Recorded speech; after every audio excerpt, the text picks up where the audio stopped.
Most, hogy végre mindenki számára bebizonyosodott, hogy Magyarországon nincsen diktatúra, hiszen senkinek nem lőtték ki a szemét, amíg a Pride-on szórakozott, és mindenki szabadon élvezte, ahogy a magyar nemzeti szimbólumok meggyalázásával rázta magát egy drag queen a Cheek zenekar egyik legszebb dalára, addig én ellátogattam a jövőbe. Abba a jövőbe, ami Magyarországon még nincs jelen, de a liberalizmus fellegvárában, Amerikában már igen. És mint tudjuk, a globalizmus hülye trendjei jobban terjednek, mint a nátha télen. 6 órával New Yorkba érkezésem után a Youth Pride-on, vagyis a fiatalok Pride-ján vártam a csodát, hogy meggyőzzön valaki arról, hogy 6 éves kisgyerekeknek nemhogy nem káros, de még jót is tesz egy Pride felvonulás.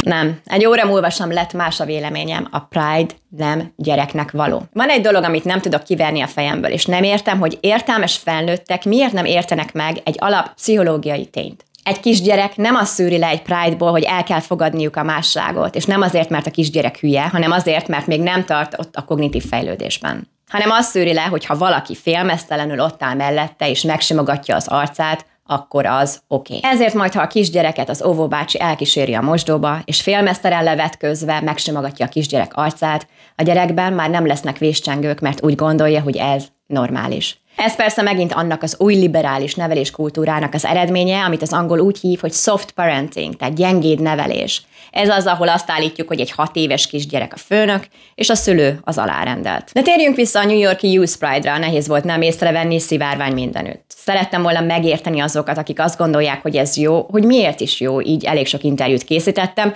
de kiemelek 2 végletet azokon belül, akik ezt támogatják. Az első nagyszerű példánk ez a srác, aki a liberális világ prototípusaként egy mondattal válaszolt mindenre.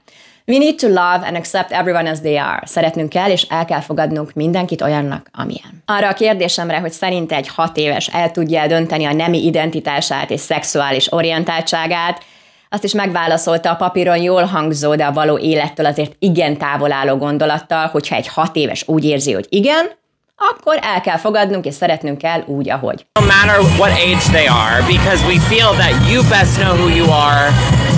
Szerencsére találtam azért olyan beszélgetőtársat is, akit talán még nem vitt el az Álszentség 2025-ös algoritmusa, és ő elmondta, hogy szülői felügyelet nélkül a Pride káros. Na, ebben egyetértünk.